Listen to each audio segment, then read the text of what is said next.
Good morning students.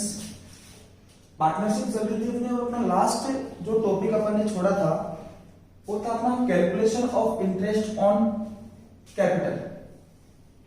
Calculation of interest on capital, पूंजी पर ब्याज की गणना। पूंजी पर ब्याज की गणना के बारे में बात करें तो सबसे पहले अपन ने बात की थी कि पूंजी पर ब्याज साझेदारों को तभी दिया जा सकता है जब ऐसा पार्टनरशिप डीड में स्पष्टतः लिखा गया हो।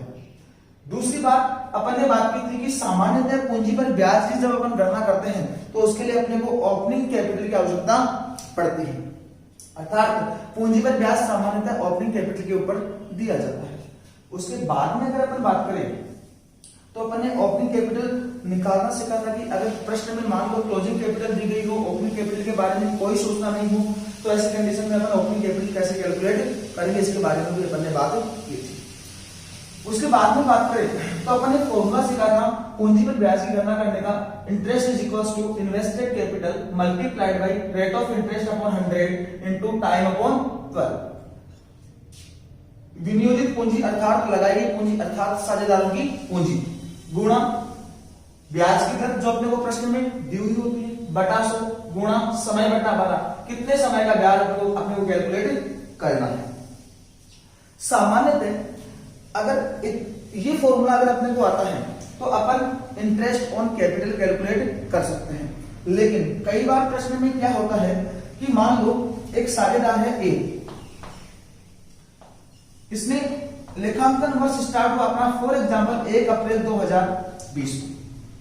अब दिक्कत अपने सामने ये आती है कि मान लो इस डेट को एक की ओपनिंग कैपिटल थी फॉर एग्जांपल 50,000 रुपए, फिर 30/6/2020 को ए ने क्या किया है 50,000 रुपए पूंजी के रूप में और इन्वेस्ट कर दिए। फिर कुछ टाइम बाद 1 अगस्त 2020 को ए ने 20,000 रुपए और लगा दिए। फिर 31 दिसंबर 2020 को ए ने 20,000 रुपए का आहरण कर लिया। फिर 1 फरवरी 2021 को ए ने फॉर एग्जांपल 50,000 रुपए और निकाल दिए और लगा दिए। ये आहरण किया है तो ये डेटा माइनस में है, बाकी सारे डेटा एडिशनल कैपिटल है तो इसको अपन ने प्लस के अंदर लिखा है। अब अगर ऐसी कंडीशन अपने पास हो और ऐसी कंडीशन में एक ही पूंजी पर अगर अपने को ब्याज कैलकुलेट करना हो तो अपने को 5 बार कैलकुलेशन करनी पड़ेगी।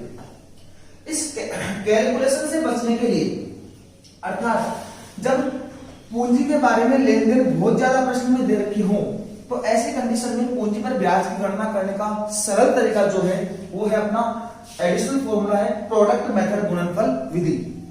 और गुणनफल विधि से अगर अपन पूंजी पर ब्याज की गणना करें तो अपना फॉर्मूला होता है total of products multiplied by rate of interest upon 100 into 1/12।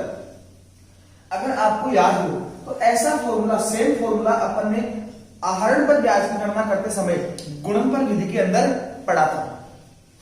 वहां पर ये फॉर्मूला सेम था, total of products multiplied by rate of interest upon 100 into 1/12। लेकिन टोटल ऑफ प्रोडक्ट्स के बारे में बात करें तो वहां पर आहरणों के गुणनफलों का योग ज्ञात किया था अपन ने और यहां पर अपने को ज्ञात करना है पूंजी के गुणनफलों का योग। इस पॉइंट को अपने को समझने के लिए अपन लेते हैं अपनी बुक के अंदर एग्जाम्पल नंबर 4 है उसके बारे में बात करते हैं। एग्जाम्पल नंबर 4 भी हो जाएगा और अपने ये जो पॉइंट है वो भी अच्छे से क्लियर हो जाएगा।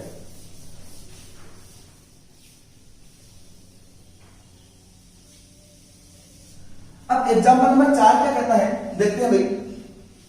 राम, श्याम और मोहन ने साझेदारी में एक व्यवसाय प्रारंभ किया।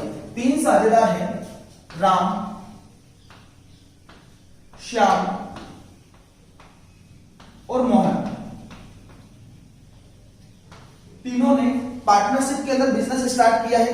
आगे बंदा कहता है जिसमें राम ने पूरे वर्ष के लिए 1 लाख रुपए लगाए। राम जो बंदा है वो पूरे वर्ष के लिए 1 लाख रुपए कैपिटल के रूप में इन्वेस्ट करता है। इसने कोई भी एडिशनल कैपिटल नहीं लगाई, ठीक है। उसके बाद में बात करें तो श्याम ने प्रारंभ में 50,000 रुपए, तो श्याम बंदा है, इसने शुरुआत में कितने पैसे लगा रखे हैं? 50,000 रुपए। ठीक है, फिर क्या इंफॉर्मेशन है, और 3 महीने बाद, 3 महीने के अंत में इस राशि को 60,000 रुपए तक बढ़ाया। 3 महीने के अंत में अर्थात 3 महीने बाद इस राशि को कहां तक बढ़ाया? 60,000 रुपए तक। मतलब पहले कहां तक थी राशि? 50,000 रुपए, अब कहां तक बढ़ा दिया? 60,000 रुपए तक। अर्थात इसकी एडिशनल कैपिटल कितनी हो गई? 10,000 रुपए। देखो भाई 50,000 रुपए पहले थी, 10,000 रुपए अतिरिक्त लगा दिए, मतलब ये पूंजी कहां तक आ गई? 60,000 तक आ गई। उसके बाद में बात करें तो ये पैसा लगाया कब इसने? 3 मंथ्स बाद, आफ्टर 3 मंथ्स।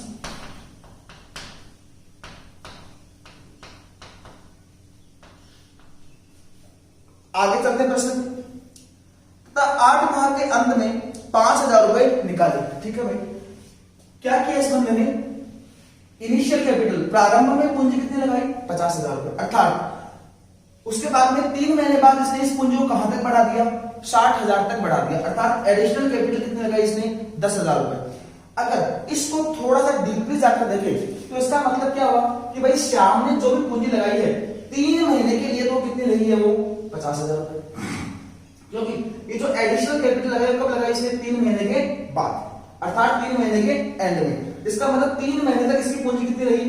पहले महीने में 50,000, दूसरे महीने में 50,000 और तीसरे महीने में भी इसकी पूंजी कितनी रही है? 50,000। ठीक है, उसके बाद में 3 महीने के बाद में इस पूंजी को इसने कहां तक बढ़ा दिया?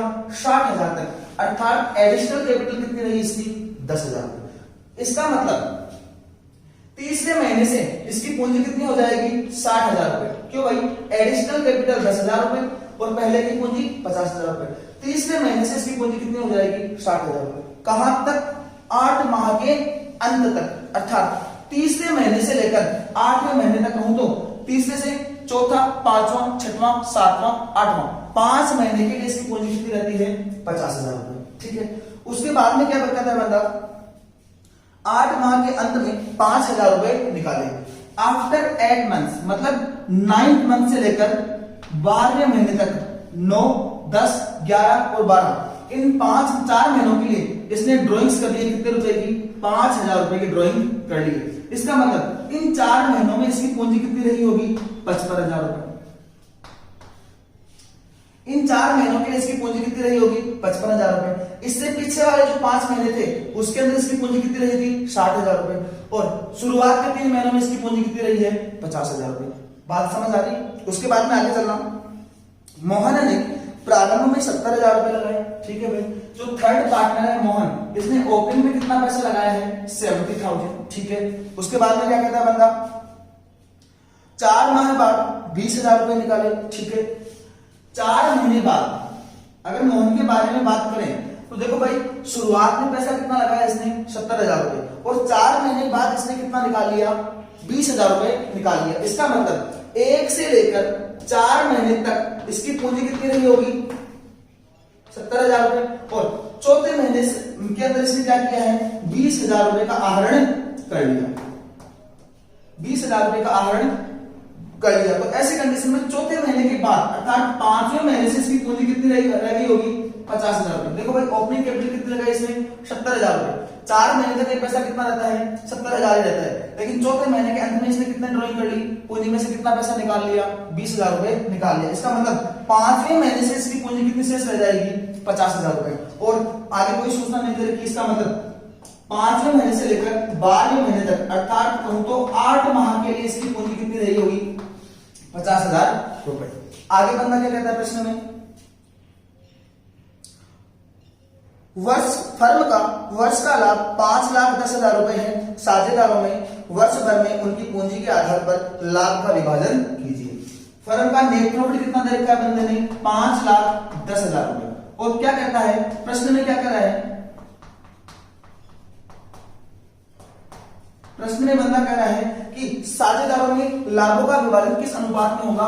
उनकी पूंजी के अनुपात में लाभों का विभाजन होगा।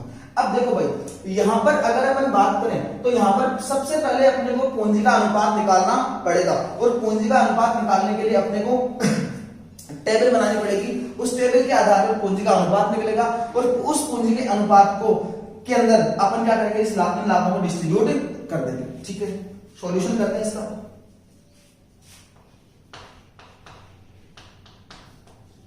कैलकुलेशन ऑफ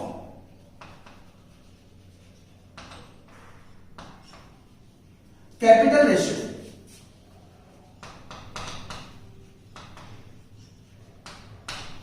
पूंजी के अनुपात की गणना। सबसे पहले राम के बारे में बात करें तो राम के बारे में अगर अपन बात करें, पूंजी का अनुपात निकालने के लिए अपने को टेबल बनानी पड़ेगी और टेबल का फॉर्मेट अपने को पता है। सबसे पहले पहला कॉलम कैपिटल का या डेट का, दूसरा कॉलम कैपिटल का, तीसरा कॉलम टाइम का और चौथा कॉलम प्रोडक्ट का। अब राम के बारे में अगर अपन बात करें तो देखना भाई, राम ने वर्ष के प्रारंभ में, अर्थात सामान्यतः अपना लेखांकन वर्ष कब स्टार्ट होता है, 1 अप्रैल को। 1 अप्रैल जो भी ईयर है, 1 अप्रैल को इसने पैसा लगा दिया है कितना, 1 लाख रुपए। और ये जो पूंजी है कितने टाइम के लिए रही है, वर्ष भर के लिए, अर्थात ये जो समय है इस पूंजी के ऊपर कितने महीने का ब्याज लगेगा, 12 महीने का, क्योंकि पूरे वर्ष ये पूंजी कैसे रही है, समान रही है। तो 1 लाख और कितने टाइम का ब्याज लगने वाला है, 12 महीने का। प्रोडक्ट कैसे निकालते हैं, कैपिटल मल्टीप्लाइड बाई टाइम, अर्थात कॉलम नंबर 2 गुना कॉलम नंबर 3। तो इसकी पूंजी का अगर अपन गुणनफल करें तो कितना आ जाएगा, 1,20,000। ये लो, फिर क्या चाहिए अपने को, टोटल ऑफ प्रोडक्ट्स 1,20,000। राम की जो पूंजी है उसका टोटल ऑफ प्रोडक्ट्स कितना है अपना, 1,20,000। उसके बाद में नेक्स्ट बंदे के बारे में बात करते हैं। दूसरा पार्टनर अपना श्याम।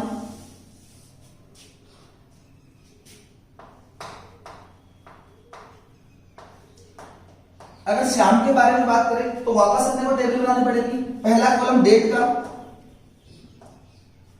दूसरा कॉलम कैपिटल का, तीसरा कॉलम टाइम का और चौथा कॉलम प्रोडक्ट का।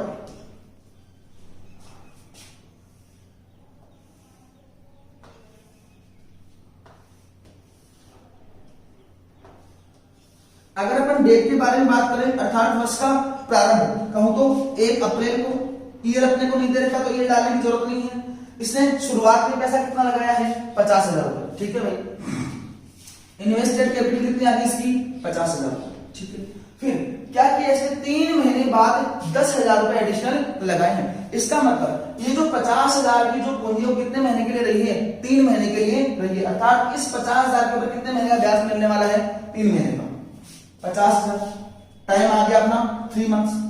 फिर 1/7 से, अर्थात 3 महीने बाद 4 अप्रैल, मई और जून, 6 महीने चले गए। 7वें महीने से क्या किया इसने, 10,000 रुपए एडिशनल कैपिटल लगा दी। इसका मतलब अब इसकी पूंजी कितनी होगी, 60,000 रुपए। अब इसको कितनी पूंजी पर ब्याज मिलेगा, 60,000 की पूंजी पर ब्याज मिलेगा। इसकी 7वें महीने से इसकी पूंजी कितनी होगी, 60,000 रुपए। ठीक है, कितने महीने के लिए रही है, 8 महीने के अंत तक। अर्थात ये जो 60 महीने की पूंजी है, 60,000 रुपए पूंजी है, कितने महीने तक रही है, 7वां महीना जुलाई, अगस्त, सितंबर, अक्टूबर और नवंबर। 8 महीने का अंत कहां पर, नवंबर तक। तो इस 60,000 के ऊपर कितने महीने का ब्याज मिलने वाला है इसको, 5 महीने का। देखो भाई, शुरुआत के 3 महीने में कितनी पूंजी रही इसकी, 50,000 रुपए, और 3 से लेकर 8 महीने के अंत तक तो चौथा, 5वां, 6वां, 7वां और 8वां, इन 5 महीने के लिए इसकी पूंजी कितनी रही है, 60,000 रुपए। इसका मतलब इस 60,000 के ऊपर इसको कितने महीने का ब्याज मिलेगा, 5 महीने का ब्याज मिलेगा। फिर इसने क्या किया, जुलाई, अगस्त, सितंबर, अक्टूबर और नवंबर। फिर 1 दिसंबर को इसने क्या किया है, 5,000 रुपए का आहरण कर लिया। इसका मतलब 1 दिसंबर से इसकी पूंजी कितनी हो गई, 55,000 रुपए शेष रह गई है। तो अब इन 4 महीनों के लिए इसकी पूंजी इन्वेस्टेड कितनी है, 55,000 रुपए। और दिसंबर, जनवरी, फरवरी और मार्च, 4 महीने के बारे में बात करें तो इसके 4 महीने के लिए पूंजी कितनी रही है, 55,000 रुपए। इस 55,000 के ऊपर कितने महीने का ब्याज मिलने वाला अपने को, 4 महीने का। अब बात करते हैं अपन प्रोडक्ट के बारे में। तो गुणनफल क्या आ जाएगा, 50,000 गुणा 3, 1,50,000। उसके बाद में 60,000 गुणा 5 3 लाख रुपए। उसके बाद में 55,000 गुणा 4 2,20,000 रुपए। अब क्या चाहिए अपने को? Total of products. Total of products जोड़ दो इनको, 0 0 0 2 5 और 2 7 0 3 और 2 5 और 1 6,70,000।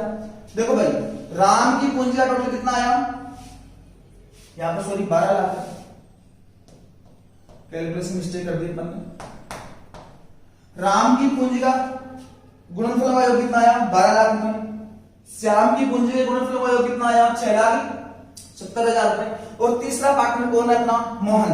तो मोहन के बारे में बात करते हैं अपन। मोहन ने क्या किया है? वर्ष के प्रारंभ में कितनी पूंजी लगाई इसने? 70,000 रुपए। फिर 4 महीने के अंत में अर्थात 4 महीने बाद इसने क्या किया है? 20,000 रुपए निकाल लिए। इसका मतलब 5 6 7 8 9 10 11 और 12 8 महीने के लिए इसकी पूंजी कितनी रही है? 50,000। इसका मतलब 4 महीने के लिए 70,000 की पूंजी पर ब्याज मिलेगा और उसके बाद में जो लास्ट के 8 महीने हैं उसके ऊपर कितनी पूंजी पर ब्याज मिलेगा? इसको 50,000 की पूंजी पर ब्याज मिलेगा। बात करते हैं तीसरा पार्टनर अपना मोहन।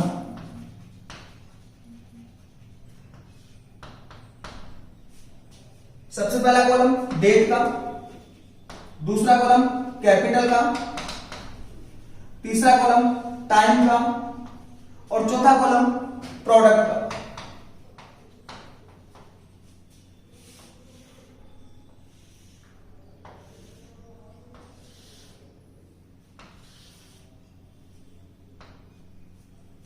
देखो भाई सबसे पहले अपना लेखांकन वर्ष स्टार्ट हुआ 1 अप्रैल को। इसने कितना पैसा इन्वेस्ट किया? 70,000 रुपए। कितने महीने के लिए? 4 महीने के लिए, क्योंकि 4 महीने बाद इसने क्या किया? 20,000 रुपए की ड्राइंग कर ली। इसका मतलब इस 70,000 के ऊपर कितने महीने का ब्याज लगेगा? 4 महीने। ठीक है। फिर 4 महीने बाद अप्रैल मई जून और जुलाई कहूं तो 1 अगस्त को इसने क्या किया है? कैपिटल को घटा लिया, 20,000 रुपए का आहरण कर देगा। ठीक है।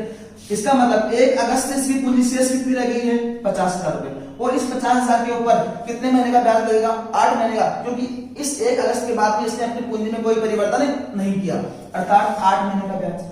गुणनफल के बारे में बात करें 7 चौक 28 2,80,000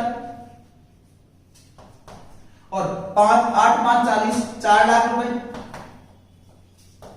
टोटल लगाएं तो टोटल ऑफ प्रोडक्ट्स आ जाएगा 6,80,000 रुपए। अब बंदे ने प्रश्न में क्या कहा कि वर्ष के अंत में अपने को लाभ कितना हुआ है? 5,10,000 रुपए का। और इस लाभ को साझेदार कैसे बांटेंगे? अपनी विनियोजित पूंजी के आधार पर, अर्थात वर्ष के दौरान जो पूंजी रही है उसके अनुपात के अंदर इन लाभों को बांटा जाएगा। अब क्या करना पड़ेगा अपने को? वर्ष के दौरान राम की पूंजी कितनी रही? 12 लाख रुपए टोटल। श्याम की टोटल पूंजी कितनी रही? 6,70,000 रुपए। और मोहन की टोटल कैपिटल कितनी रही? 6,80,000 रुपए। इसका आपको क्या करना पड़ेगा? अनुपात निकालना पड़ेगा। निकालते हैं अनुपात। 1,20,000 सॉरी 12 लाख अनुपात 6,70,000 अनुपात 6,80,000। इसका मतलब पूंजी का अनुपात क्या है? होगा इनका 4 0 4 0 और 4 0 4 0 से 4 0 कट गई। 120 अनुपात 67 अनुपात 68। इसका मतलब जो भी आपका 5,10,000 रुपए का जो नेट प्रॉफिट है इसको किस अनुपात में बांटना? साझेदारों के अंदर अपने को 120 अनुपात 67 अनुपात 68 के अनुपात में अपने को बांटना पड़ेगा। अब आपको पता है लाभों का विभाजन करने के लिए अपन कौन सा खाता बनाते हैं? Profit and loss appropriation account. ठीक है, बनाकर देखते हैं। Profit and loss appropriation account के बारे में अपन ने बात की थी कि सबसे पहले क्या करते हैं अपन? प्रॉफिट या लॉस जो भी शुद्ध लाभ या हानि जो भी है उसको अपन लाभ हानि नियोजन खाते में अपन ट्रांसफर करते हैं। Profit and loss appropriation account.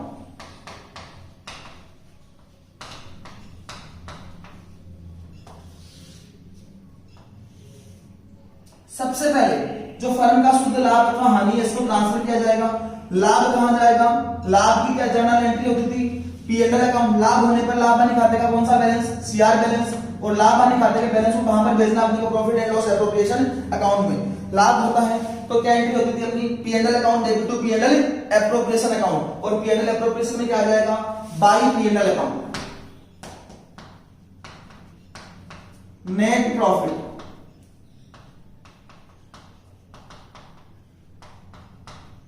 कितना 5,10,000। उसके बाद में अपन ने बात की थी कि इस खाते में सबसे पहले लाभ हानि खाते में शुद्ध लाभ अथवा हानि को ट्रांसफर किया जाता है, फिर साझेदारों को यदि कोई वेतन, कमीशन, पारिश्रमिक, पूंजी पर ब्याज वगैरह वगैरह दिया जाता है।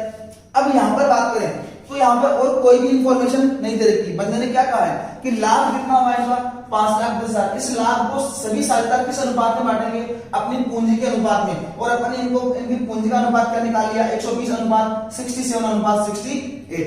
तो इस अनुपात के अंदर पूरे लाभ को अपने को बांट देना है। अब अगर यहाँ पर पूंजी पर ब्याज मिलता तो यहाँ पर लिखते हैं टू इंटरेस्ट ऑन कैपिटल, अगर वेतन मिलता तो लिखते हैं टू सैलरी। लेकिन ऐसा कुछ नहीं करना, आपने करना क्या है, सारे लाभ को 120 अनुपात 67 अनुपात 68 के अनुपात में अपने को डिस्ट्रीब्यूट करना है। तो क्या करेंगे, to net profit transferred to partners capital account. अगर पूंजी खाता रखने की स्थायी विधि है तब यहां पर कौन सा खाते का नाम आएगा, करंट अकाउंट का, और अगर परिवर्तनशील पूंजी खाता विधि है तो यहां पर कौन सा नाम आएगा, कैपिटल अकाउंट। क्योंकि अपन ने पढ़ा था कि स्थायी पूंजी खाता विधि में कितने खाते रखे जाते हैं, 2, पार्टनर्स कैपिटल अकाउंट और पार्टनर्स करंट अकाउंट। पूंजी खाते में केवल और केवल पूंजी से संबंधित ट्रांजैक्शंस को लिखा जाता है। इसके अलावा साझेदार को लाभ, पूंजी पर ब्याज अगर कुछ भी मिले तो उसको कहां डालते हैं, करंट अकाउंट में डालते हैं। इसका मतलब अगर यहाँ पर स्थायी पूंजी खाता विधि होती तो यहाँ पर कैपिटल अकाउंट का नाम ना आकर कौन से खाते का नाम आता, करंट अकाउंट का नाम आता। ठीक है। अब देखो भाई, अपने को कैलकुलेशन करनी है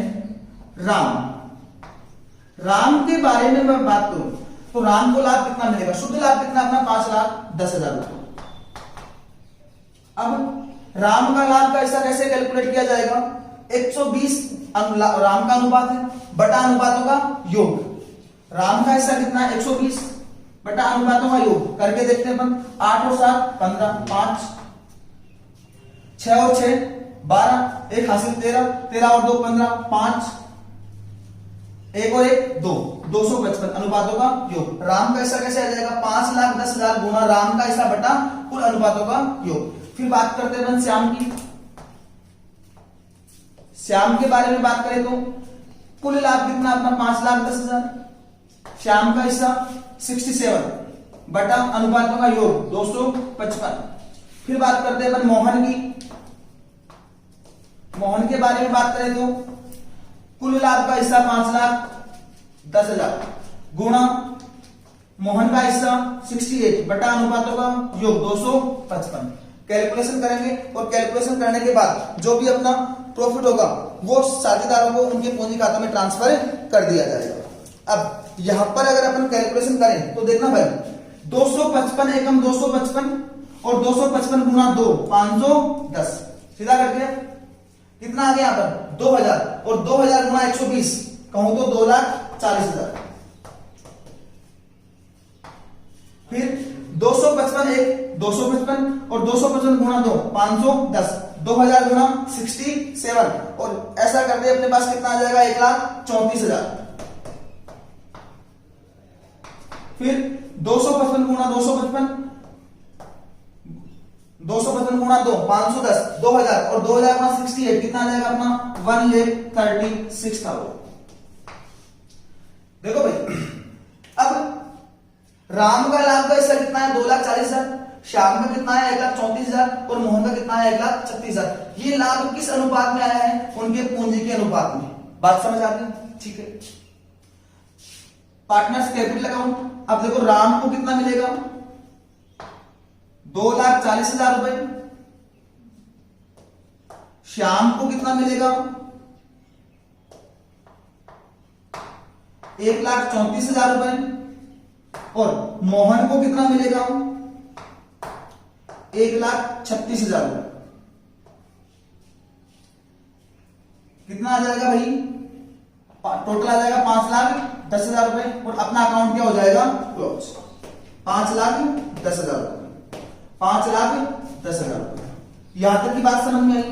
अगर बंदा आपसे ये कहता कि इनकी पूंजी पर ब्याज की गणना करो तो क्या दिक्कत थी, कोई दिक्कत नहीं थी। पूंजी पर ब्याज कैसे कैलकुलेट करते हैं अपन, राम का की पूंजी कितनी आई 12 लाख रुपए। टोटल ऑफ गुणनफल का योग कितना है 12 लाख रुपए।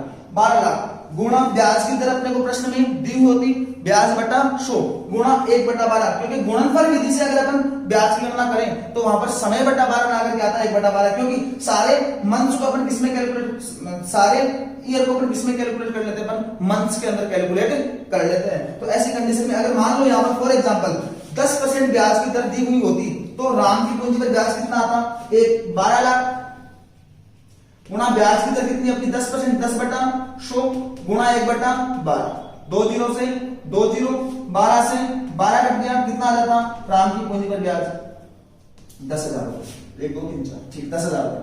अगर मोहन की पूंजी पर ब्याज की गणना करते तो कितना आ जाता 6,70,000 गुणा रेट ऑफ इंटरेस्ट कितनी मानी अपन ने 10% गुणा 1/12, 0 से 0 0 से 0 कैलकुलेशन करते जो भी आंसर आएगा वो श्याम की पूंजी पर ब्याज आ जाएगा। फिर थर्ड बंदा अपना मोहन की पूंजी पर ब्याज की गणना करते तो कितना आ जाता 6,80,000 गुणा 10/100 गुणा 1/12, 0 से 0 0 से 0 कैंसिल, और जो भी आएगा वो अपना मोहन की पूंजी पर ब्याज आ जाएगा। आई थिंक पॉइंट क्लियर होगा। आज की क्लास में इतना ही। Thank you.